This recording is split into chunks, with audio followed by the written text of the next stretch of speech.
il est écrit, c'est à lui que nous devons d'avoir eu par la foi accès à cette grâce dans laquelle nous demeurons fermes et nous nous glorifions dans l'espérance de la gloire de Dieu. Vous avez maintenant compris? Amen. Est-ce que vous comprenez la richesse de cette chose? C'est par lui que nous avons trouvé grâce dans la foi. C'est par lui, Jésus-Christ. C'est par lui, par l'œuvre qu'il a accomplie, que toi et moi nous avons trouvé grâce. Et c'est par cette grâce que nous nous glorifions d'avoir une espérance. Sinon, on n'en avait pas. On était préparés pour l'enfer. Parce que nous étions par nature des fils de la rébellion. Par nature, nous sommes des pécheurs. Mais Dieu, dont l'amour et la miséricorde dépassent tout entendement, bien-aimé, il a choisi un sacrifice, le Christ Jésus, afin que nous puissions avoir un lendemain. Parce que nous n'en avions pas. On n'avait pas un rêve. Mais le Seigneur nous a donné un rêve. Et ce rêve, c'est la vie éternelle. Amen. Qui rêve de cette vie? La vie éternelle, la vie sans fin. Alors crois dans la grâce de Dieu. Qui rêve de vivre dans la nouvelle Jérusalem avec un corps de gloire, un corps qui n'a pas de faiblesse, un corps immortel, un corps qui demeure jeune d'éternité en éternité. Voilà l'espérance qu'il nous donne.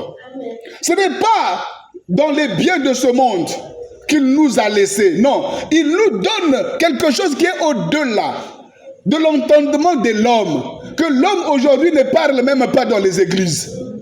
Vous allez défiler, c'est rare d'entendre ce que je vous dis.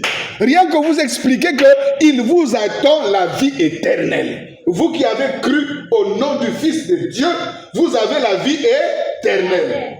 Non seulement vous avez la vie éternelle, mais vous ne la passerez pas dans ce corps-là. Parce que ce corps est sujet du temps. Ce corps s'avilit. Ce corps se fatigue. Il a préparé un corps dans lequel nous allons vivre, ce corps de gloire. Voilà notre espérance. Ce corps qui n'échoue pas. Ce corps dans lequel personne ne t'apprendra quoi que ce soit. Ce corps qui n'a pas besoin de bus, ni de sang, ni de quoi que ce soit. Il se déplace à la vitesse de la pensée et il n'y a pas de barrière devant ce corps. Quel corps de gloire! Et c'est dans ces promesses-là que nous nous glorifions. C'est dans cette espérance-là que nous nous glorifions. C'est pourquoi, quand nous regardons ce que Satan veut proposer aux gens sur cette terre, nous disons, mais il ne vous propose rien. C'est une joie éphémère. L'argent, la femme, les boutiques, les voyages et toutes ces choses, ce sont des joies éphémères. Mais il y a une joie qui ne passera pas. C'est la joie que Dieu crée en vous par le salut qu'il vous donne. Quand cette espérance est rendue manifeste en vous, vous avez la vie, vous avez l'assurance. Parce que la foi, finalement, c'est cette assurance que nous avions en lui. Cette ferme assurance. Nous tenons ferme, frère, bien-aimés. Nous devons tenir ferme. Nous ne devons pas abandonner. Même si le monde se disloque.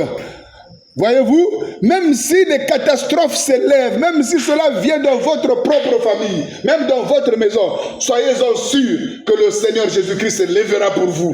Parce que vous aviez en vous la foi. Le juste n'est point abandonné. Regardez Sodome et Gomorrhe. Dieu devrait détruire cette ville. Mais il y avait un juste. Il y avait un seul homme. Dieu est descendu lui-même pour aller sauver cet homme-là.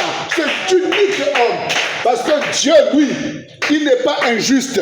Amen. Il n'est pas injuste pour détruire le juste au milieu des impies. Il n'est pas injuste.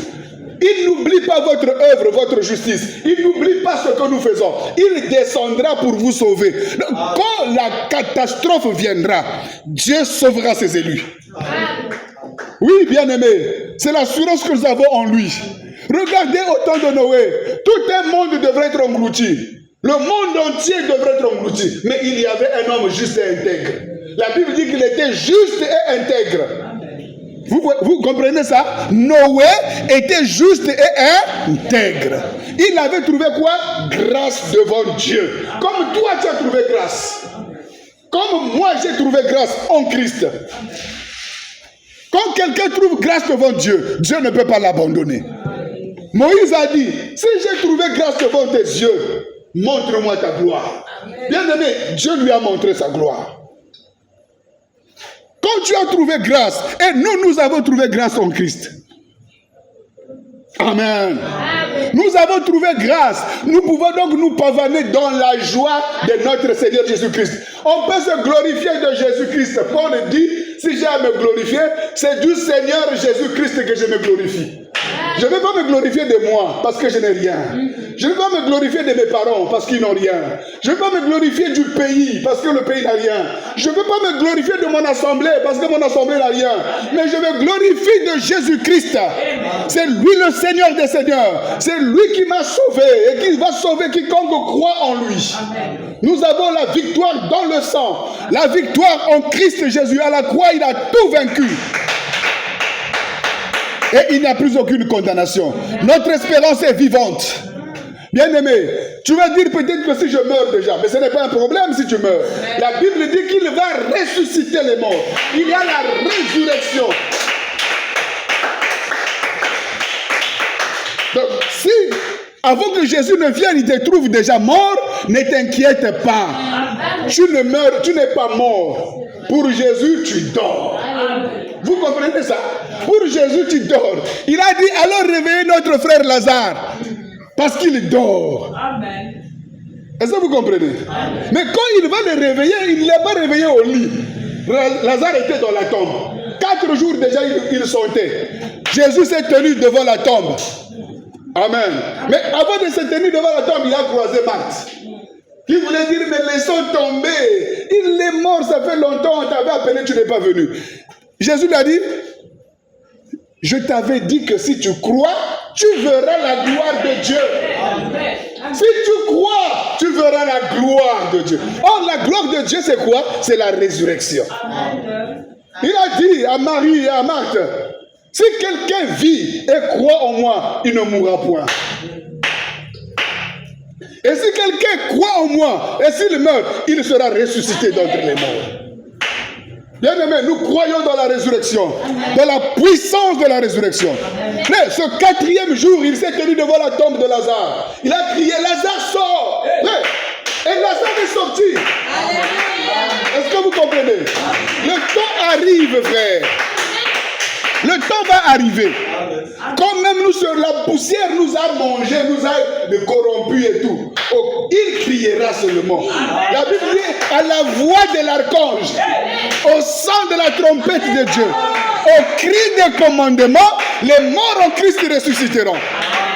Frère, nous croyons dans la résurrection.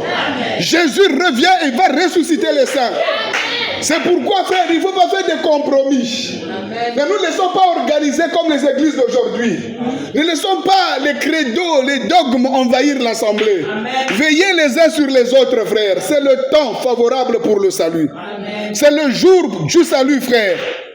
Il faut que chacun retourne à la position véritable. Vous comprenez?